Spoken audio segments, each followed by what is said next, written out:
Quando foi criada em meados dos anos 80, a internet carregava consigo a promessa de uma revolução. O simples fato de poder transferir dados por várias plataformas interconectadas entre si já havia transformado para sempre a comunicação.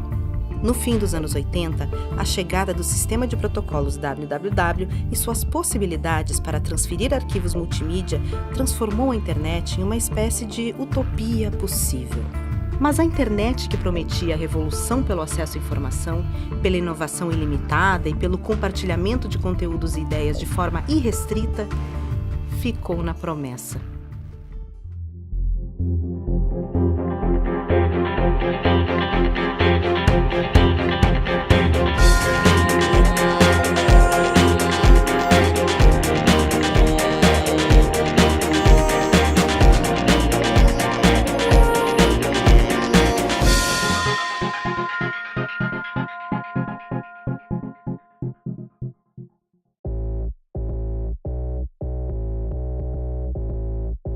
A internet chegou ao Brasil na virada dos anos 80 para os anos 90. A partir de 1995, com a liberação comercial do acesso por meio de provedores, milhares de brasileiros passaram a contar com uma janela diferente para o mundo. Os computadores pessoais ainda eram uma realidade distante para a maioria dos lares, e mesmo o acesso de conexão por via discada não era algo tão barato de se conseguir. Mesmo assim, essa primeira geração de brasileiros conectados conheceu uma internet muito diferente da que conhecemos hoje. Não havia aplicativos exclusivos para determinados tipos de conteúdos e as redes sociais como as conhecemos nem sonhavam em existir. Havia apenas o browser, o navegador. Before mobile devices which can run apps, people would talk to various services using a web browser. And that automatically protects you somewhat from mistreatment because you wouldn't install software to talk to any particular site. Your software that you would choose would be general purpose. And you could get some since 1998 that was free software. And so you could use websites without having any non-free software running on your computer to mistreat you or control you. You would use a computer, and we could use a free web browser to talk to these sites, and then we would have control over our side of that conversation. E a partir desse navegador, com os recursos multimídia ainda tomando forma e uma estética simples, o ato de abrir uma janela era o início de possibilidades infinitas. E qualquer um que estivesse conectado era potencialmente tanto consumidor quanto criador de conteúdo.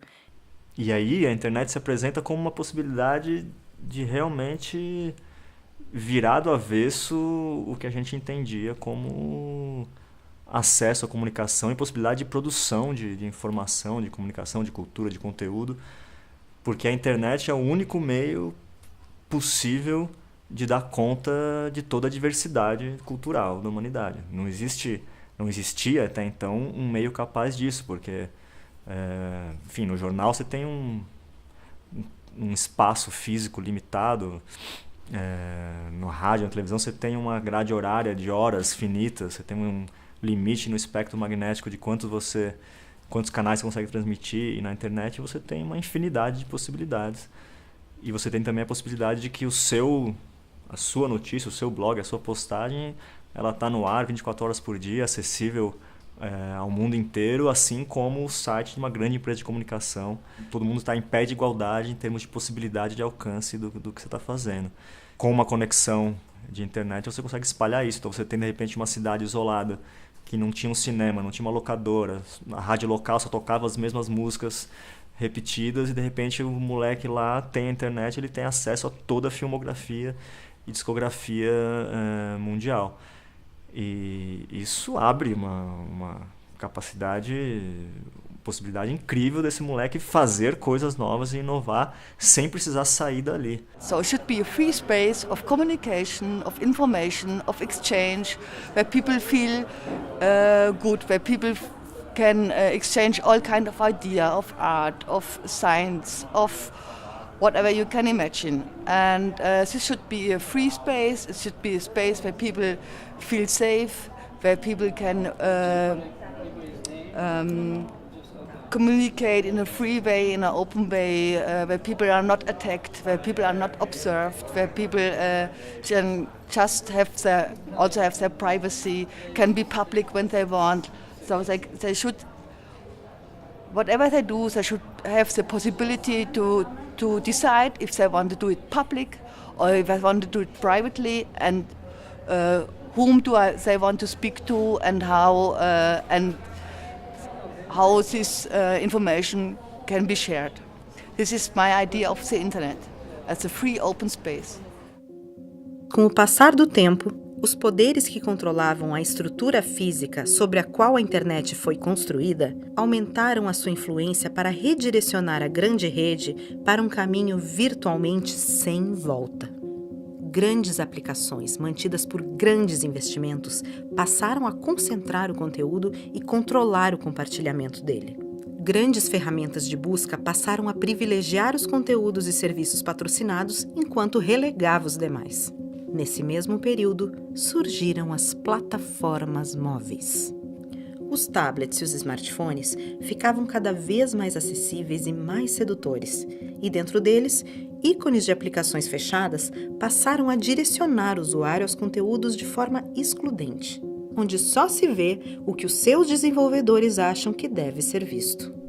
Inicialmente elas aconteciam através do uso de computadores, de desktops, pessoas que usavam web, Facebook e coisas que tais, que com a partir de login com usuário e senha, você acessava esse jardim morado, que é um jardim apenas, não é a internet.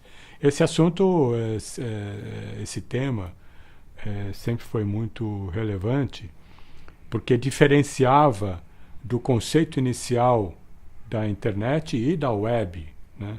Porque sempre foi algo mais distribuído, tanto em termos de produção de conteúdo, quanto em termos de acesso a esses conteúdos também. Então, o advento dessas aplicações vinculadas a uma grande corporação, né, como provedora de informação, como um único jardim onde você poderia acessar toda e qualquer informação que fosse de seu interesse. Eu acho que tem uma virada cultural que a gente vem vivenciando nos últimos anos, que é a percepção da internet como esse espaço diverso e aberto e dinâmico e múltiplo e enorme, cheio de diversidade, para simplesmente mais um espaço de consumo. Então, onde no começo dos anos 2000 a gente tinha a diversidade de blogs e as pessoas ali entendendo como é que fazia aquilo, e um monte de gente publicando, e você entendendo como é que aquilo, como navegar naquele monte de informação. As faculdades de comunicação todas discutiam, nossa, a internet tem muita informação, gera ruído, não sei o quê. Hoje em dia você tem isso tudo muito mais afunilado, e as pessoas consumindo a informação a partir de muito menos canais do que antes. E foi assim que uma nova geração de usuários que só conheceu a internet a partir dessas plataformas móveis esqueceu a existência do navegador, sem nem imaginar tudo que a internet um dia já foi ou poderia ter sido. Quem vê a internet hoje, com as suas grandes empresas, não imagina que muitas das plataformas básicas que permitem o seu funcionamento não foram desenvolvidas para gerar lucro. I feel like to understand where the internet came from and where we'd like it to go, one of the things we have to understand is the cycle of appropriation that happens under capitalism. So it's important that people understand that many of the innovative ways that we use the internet today, that we think of as things that were developed by private companies for profit, were actually initially pioneered by activists. And I'll give you a really good example. Twitter. So Twitter is a world-famous social media service. People use it for all kinds of things. It has a business model. But the prototype for Twitter was something called TextMob, and it was a tool for activists to use to coordinate direct action to shut down streets and avoid the police in New York City in 2004. So a bunch of different movements got together and said, we need to block the Republican convention, we need to keep the police from stopping us, and we need to cause as much chaos as we can in the streets of New York. And so this guy named Tad Hirsch had developed a tool called TextMob, and another person named Evan got together and they built this system that allowed people to quickly sign up for groups and receive updates via SMS and text messages to coordinate direct action in the streets of New York. And it was pretty successful. Thousands of people used that system. I was there, I used the system. And after that mobilization was over, Evan went back to San Francisco where he was working at a podcasting company called Odeo. And Odeo was failing because not enough people were interested in podcasts, they were running out of money. And so Evan said, I used this great tool and helped work on this tool called TextMob in New York. I think people might want to use it for something more than just avoiding the police. So he gave a demo of TextMob, and then a team of hackers at Odeo and employees created the first version of what was then called TWTR, or Twitter.